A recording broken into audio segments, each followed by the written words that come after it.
10 साल बाद आज टीना अपने पति का इंतजार कर रही थी। उसका चेहरा खुशी से चमक रहा था। उस जैसे ही दरवाजा खुला उसकी सांसें रुक गईं। तुम मेरे पति नहीं हो, उसने कहा। मैंने धीरे से जवाब दिया, तुम्हारा पति अब इस दुनिया में नहीं है। जैसे उसके ऊपर आसमान टूट पड़ा हो। मैंने बैग से एक फोटो निकालकर उसे दिखाई। उसके हाथ कांपने लगे, आंखें आंसुओं से धुंधली हो गईं। ये नहीं हो सकता। लेकिन इससे पहले कि वो संभल पाती, मैंने उसकी शादी की अंगूठी उतारी और अपनी जेब से दूसरी अंगूठी निकालकर उसकी उंगली में पहना दी। अब मैं तुम्हारा पति बनूंगा। ये तुम्हारे पति की आखिरी इच्छा थी। टीना गुस्से में मेरा हाथ पकड़कर मुझे बेडरूम तक ले गई। मुझे भला बुरा कहकर वापस जाने को कहा। फिर रसोई में जाकर फूट फूट कर रोने लगी। शराब पीकर खुद को भूलना चाहा, लेकिन यादें और साफ होती गईं। जब वो कचरा फेंकने बाहर आई, मैं अभी भी दरवाजे पर बैठा था। गुस्से में उसने पूरा कचरा मेरे मुंह पर फेंक दिया। कुछ देर बाद अचानक कांच टूटने की आवाज आई। सारे दरवाजे बंद थे, सिर्फ एक खिड़की आधी खुली थी। मैं अंदर कूदा और देखा टीना बेहोश पड़ी थी। थोड़ी देर बाद उसे होश आया, लेकिन उसने मुझे शुक्रिया तक नहीं कहा। मैंने हाथ बढ़ाया, उसने मना कर दिया। मैं मजबूर था और वहाँ से चला गया। अगली शाम मैंने अपने दोस्त की पुरानी शर्ट पहन ली। जैसे ही टीना ने मुझे देखा, आंसुओं से भरी आंखों में उसे अपना पति दिखाई दिया। उसका सारा दर्द बह निकला। उसने कहा, मैं तुम्हें दोबारा नहीं खो सकती। मैंने धीरे से पूछा, क्या तुमने अपने पति से प्यार करना बंद किया? जब वो चला गया, टीना चुप रही, क्योंकि प्यार कभी खत्म नहीं होता, चाहे इंसान चला जाए। धीरे धीरे दोनों के दिलों के घाव भरने लगे। लेकिन एक दिन डूबते सूरज की रोशनी में मैंने कहा, मैं अलविदा कहने आया हूँ। मुझे अपने देश के लिए जाना पड़ेगा। मैं वादा करता हूँ मैं दोबारा आऊंगा और मेरा प्यार हमेशा वैसा ही रहेगा। टीना की आंखें भर आईं, लेकिन इस बार उसने समझ लिया और मैं बॉर्डर की तरफ रवाना हो गया।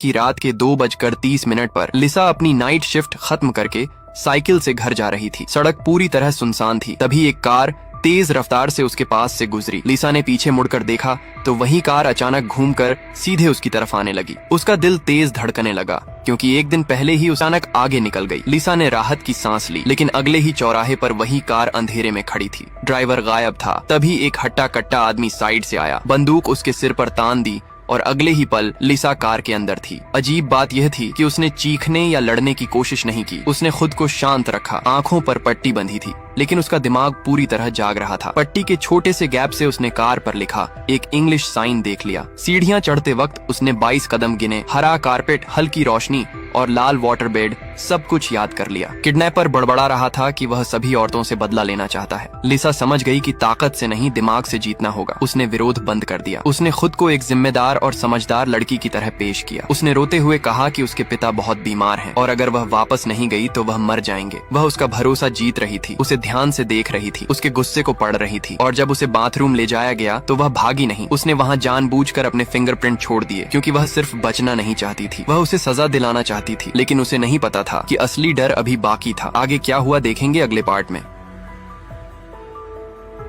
एक बूढ़े आदमी को उसके बच्चों ने घर से निकाल दिया और मुसीबत से बचने के लिए उसके पास गहरे पहाड़ों में छिपने के अलावा कोई चारा नहीं था। उसे लगा कि वह बस रहने के लिए एक टेम्पररी जगह ढूंढ रहा है, लेकिन अचानक उसे एक खाली एस्ट्रोनॉमिकल ऑब्जर्वेटरी मिली, जिसे कई सालों से भुला दिया गया था। उसने जंग लगे लोहे के दरवाजे को धक्का देकर खोला और पाया कि कमरा पानी, मलबे और समय के निशानों से भरा हुआ था। लेकिन थोड़े से रेनोवेशन से यह बड़ी और हवादार जगह एक छोटे से गर्म घर में बदल सकती है, जो आपको हवा और बारिश से बचाए। इस तरह एक हार्डकोर लेकिन ठीक करने वाला रेनोवेशन शुरू हुआ। बूढ़े आदमी ने सबसे पहले ऑब्जर्वेटरी की बाहरी दीवार पर लिपटी बेलों को हटाया और फिर सारा फेंका हुआ मलबा और पुराना सामान अंदर ले आया। फिर उसने एक हाई प्रेशर स्प्रे गन निकाली और जंग लगी। दीवारों पर जोर से स्प्रे किया। जिद्दी जंग तेजी से हाई प्रेशर वाटर जेट से टूटकर गिर गई, जिससे धीरे धीरे दीवार का असली स्टील बेस दिखने लगा, जिससे पूरा ऑब्जर्वेशन प्लेटफॉर्म तुरंत ज्यादा साफ हो गया। सफाई के बाद बूढ़े आदमी ने हवा से बचाने के लिए अंदर और बाहर जंग रोकने वाला पेंट लगाया। 1000 साल पुराने पेड़ की जड़ के अंदर रहना कैसा होता है? खिड़की के बाहर का नजारा बहुत शानदार होता है और ऊपर आसमान तारों से भरा होता है। दिन में आप झूले में पड़ सकते हैं और धूप सेंक सकते हैं, और रात में मोमबत्ती की रोशनी में खाना बना सकते हैं। इस तरह की जिंदगी इतनी अच्छी होती है कि रातों रात अचल संपत्ति भी बदलना पड़ जाए। लेकिन इस 5 स्टार मजा के लिए यह सब नदी पर एक आदमी की अचानक हुई मुलाकात से शुरू हुआ। उस दिन वह अपनी छोटी नाव चला रहा था जब उसे नदी के किनारे एक बहुत बड़ी पेड़ की जड़ मिली। ये सिर्फ एक पेड़ की जड़ नहीं थी, ये असल में एक $0 का बिना साज सज्जा वाला घर था, जिसे कुदरत बेच रही थी। उस जवान आदमी ने तुरंत तय किया कि उसे यह अनोखा और अनोखा घर लेना है। उसने एक टॉर्च ली और अंदर घुस गया। इस पुराने टूटे फूटे घर का शुरुआती सर्वे करने के लिए जगह काफी बड़ी थी, लेकिन डेकोरेशन स्टाइल बहुत देहाती था। उसने एक टेप मेजर और एक मैप निकाला और इस आने वाले घर को देखना शुरू कर दिया। उसने खुरदरी छाल को छुआ और उसके दिमाग में पहले से ही सैकड़ों डेकोरेशन प्लान थे। सही सही नाप और लाइनें मार्किंग, और फिर कैमरे से एक तस्वीर ली। हमने इतना जबरदस्त आदमी कभी नहीं देखा। रात में बाघ के हमलों से बचने के लिए उसने असल में एक बहुत ऊंचे पुराने पेड़ पर एक सुरक्षित ठिकाना बनाया। पहाड़ों में अचानक एक बहुत बड़ा बरगद का पेड़ दिखाई दिया, जिसका तना जिसे घेरने के लिए 7 या 8 लोगों लोगों की जरूरत होगी आपस में गूंथा हुआ और एक दूसरे को काटता हुआ था। अनगिनत छोड़ी हुई जड़ें नीचे लटकी हुई थी और आपस में गूंथी हुई थी, जो मुख्य तने और साइड की शाखाओं के साथ मिलकर एक नेचुरल सपोर्ट नेटवर्क बनाती थी, जिसने रहने की जगह बनाने के लिए एक नेचुरल सपोर्ट स्ट्रक्चर दिया। उसके दिमाग में तुरंत एक बड़ा कंस्ट्रक्शन प्लान बन गया। उसने बहुत सारी मजबूत लकड़ी की छड़ियां काटी। छानने के बाद उसने सीढ़ी के साइड सपोर्ट के तौर पर काम करने के लिए एक जैसी मोटाई और काफी सख्ती के 2 गोल लठे चुने। फिर उसने चाकू से दोनों लठों पर बराबर दूरी पर बने मोर्टिस को काटा। फिर उसने लकड़ी के छोटे टुकड़ों को ऐसे आकार में काटा जो मोर्टिस में फिट हो जाए। फिर इन्हें सीढ़ियों के तौर पर इस्तेमाल किया गया और मोर्टिस में लगा दिया गया। मजबूती पक्की करने के लिए उसने हर जोड़ पर छेद की और सीढ़ियों को सपोर्ट पर मजबूती से लगाने के लिए लकड़ी की कीलें ठोकी। इस तरह एक मजबूत और टिकाऊ सीढ़ी बनकर तैयार हो गई। इस सीढ़ी की मदद से वह जमीन और पेड़ के तने के बीच आसानी से आ जा सकता था। पेड़ के तने पर सही ऊंचाई पर चढ़ने के बाद उसने शेल्टर का बेस फ्रेम बनाना शुरू किया। सबसे पहले उसने लकड़ी का एक छोटा मोटा टुकड़ा चुना और बीच में एक छेद करने के लिए एक टूल का इस्तेमाल किया।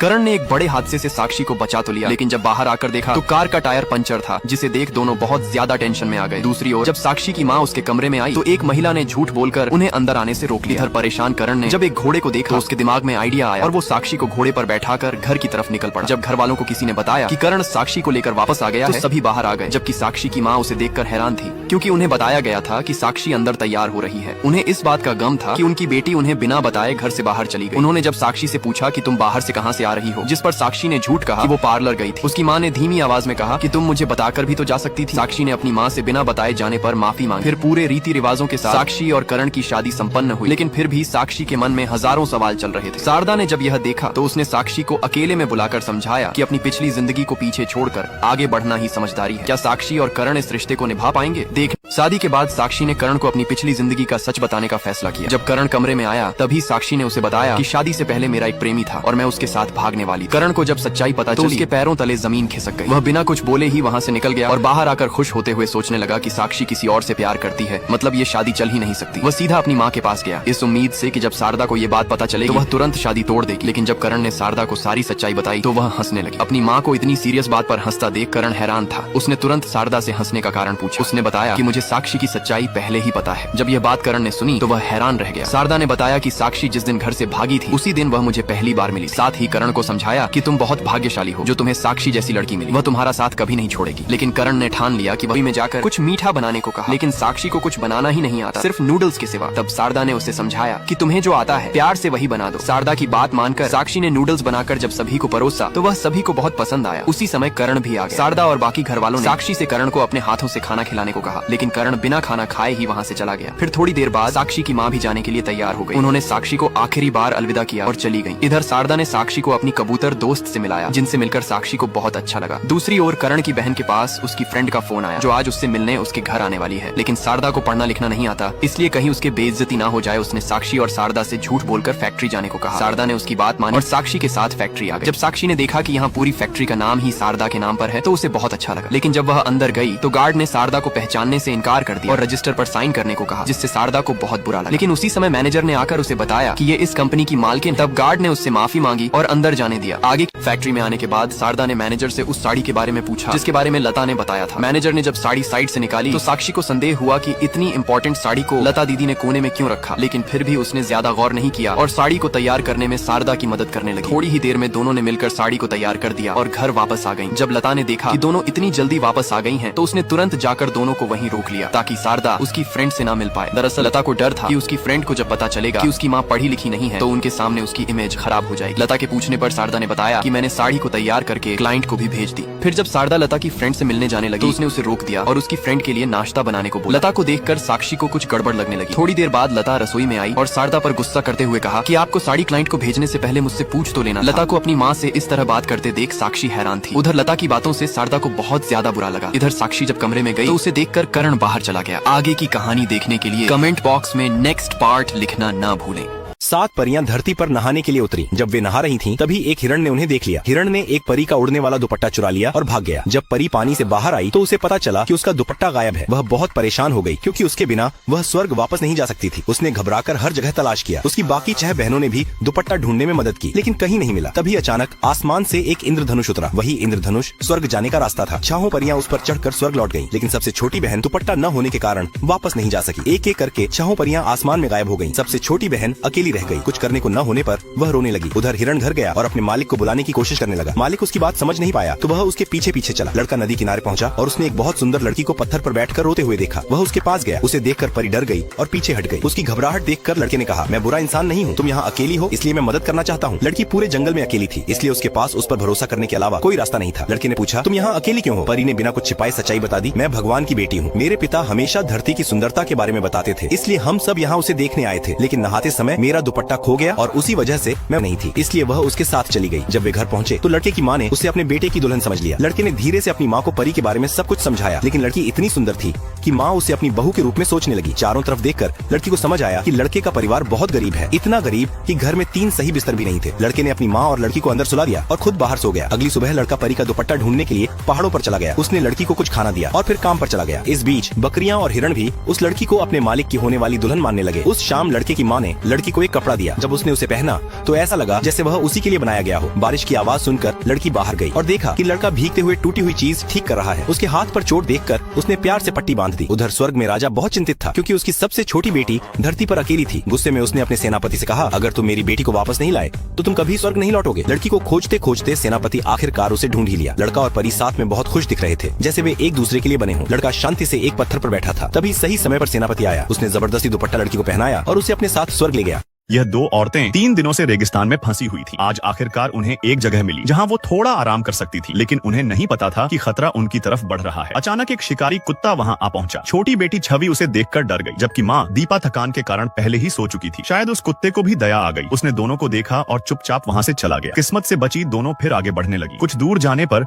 उन्हें एक पानी का गड्ढा दिखाई दिया। दोनों खुशी से उसकी ओर भागी, लेकिन पास जाकर देखा तो उसमें सड़े हुए जानवरों की लाश पड़ी थी। माँ ने तुरंत छवि को रोका और कहा, ये पानी नहीं पीना है, इतनी मुश्किल से पानी मिला था और अब पीने से मना कर दिया गया। गुस्से में छवि ने पत्थर उठाकर अपनी माँ पर मार दिया। दीपा ने भी तुरंत उसे रोकते हुए जवाब दिया, क्योंकि वो अपनी बेटी को बेवकूफी करते नहीं देख सकती थी। थोड़ी देर बाद छवि को अपनी गलती का एहसास हुआ। मुझे माफ कर दो माँ, दीपा ने उसे समझाया और दोनों फिर आगे बढ़ने लगी। चलते चलते अचानक दीपा को कुछ अजीब लगा। वो पीछे मुड़ी और देखा कि एक भयानक रेत का तूफान उनकी ओर आ रहा है। वो तुरंत छवि को लेकर एक पेड़ की शाखाओं के बीच छुप गई, लेकिन तभी तेज हवा ने छवि की नोटबुक उड़ा दी। वो बिना सोचे समझे तूफान के बीच उसे पकड़ने दौड़ पड़ी और देखते ही देखते तूफान में गायब हो गई। जब तूफान शांत हुआ तो दीपा अपनी बेटी को कहीं नहीं ढूंढ पाई। उसी वक्त दूर एक घास के ढेर में छवि को होश आया। वो बच गई थी और किस्मत से किसी दुश्मन की नजर भी उस पर नहीं पड़ी। दीपा उसे ढूंढते ढूंढते वहां पहुंची। तभी उसने देखा छवि को एक बिच्छू ने काट लिया था। दीपा ने तुरंत मेडिकल किट निकाली और दवाई दी, लेकिन पानी न होने की वजह से छवि ने हुआ एक बदमाश। उसने कहा, मेरी भी एक बेटी है। शायद उसके दिल में भी इंसानियत बाकी थी, इसलिए उसने दीपा को जाने दिया। लेकिन तभी उसके पीछे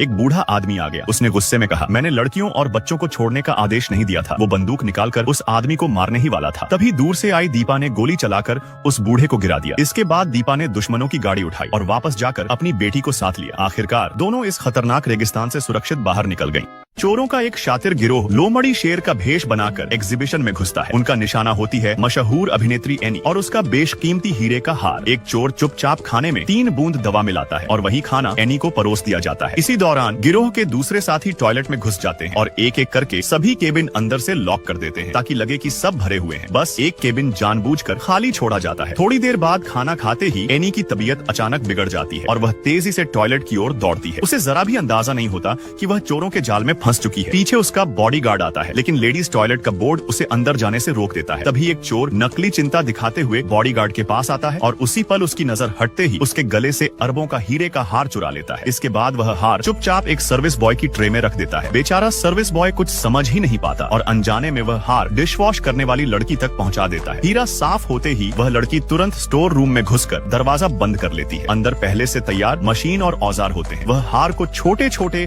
अलग अलग गहनों में तोड़ देती है ताकि उन्हें आसानी से बाहर ले जाया जा सके। उधर एनी टॉयलेट से बाहर आती है। बॉडीगार्ड को जब हीरा गायब होने का एहसास होता है तो वह तुरंत पूरे एग्जीबिशन के सारे रास्ते सील करवा देता है। जैसे ही सुरक्षा टीम स्टोर रूम की जांच करने वाली होती है, तभी एक चोर पहले से तैयार नकली हार सिंक में डाल देता है और कहता है कि हीरा मिल गया है। सुरक्षा हटते ही चोर गिरोह बिना किसी शक के अलग अलग गहनों में बदले हीरों को लेकर शांति से एग्जीबिशन हॉल से बाहर निकल जाता है।